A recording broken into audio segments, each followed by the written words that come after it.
l'instar, on va dire, des réseaux sociaux aujourd'hui, les métavers peuvent être vraiment une nouvelle opportunité pour les entreprises d'interagir avec leurs consommateurs.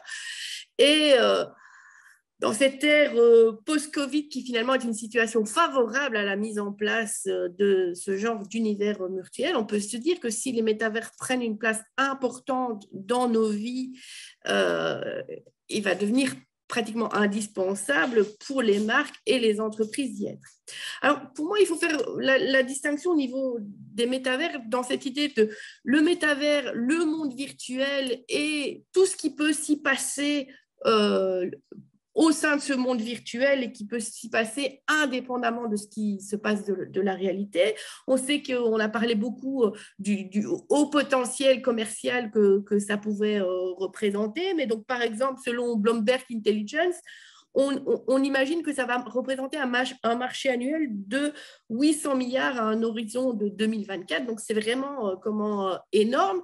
Et quand on parle de marché à ce niveau-là, c'est effectivement tout ce qui est achats qui vont pouvoir se réaliser dans le cadre de ce monde virtuel et pour ce monde virtuel. Tout à l'heure, un de mes collègues parlait du fait que l'industrie de la mode avait beaucoup investi là-dedans, mais en fait, tout l'univers de l'amusement, du divertissement, on peut aussi investir là-dedans. Et à l'instar des montants qui sont dépensés dans les jeux vidéo, on peut effectivement envisager qu'il y ait des dépenses très importantes qui puissent s'y réaliser. Et puis, il y a l'idée de métaverse qui est un mix entre la réalité et le monde virtuel et qui cherche à créer des connexions entre ces deux réalités. C'est sans doute la vision qu'en a Mark Zuckerberg.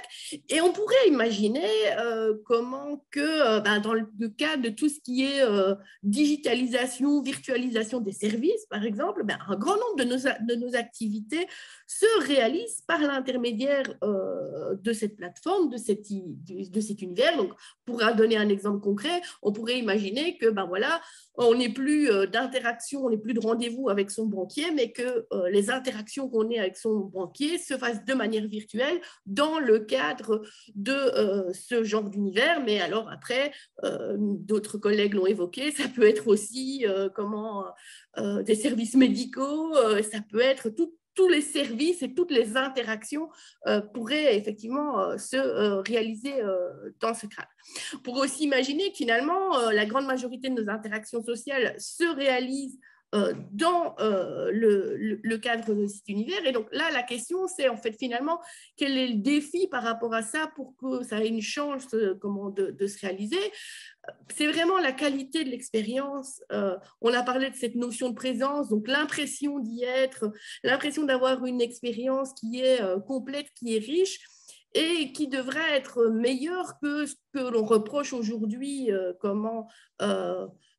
au web, c'est-à-dire aujourd'hui au web en matière d'expérience, on dit finalement il y a quand même toujours un déficit sensoriel, notamment au niveau de l'odorat, notamment au niveau du toucher.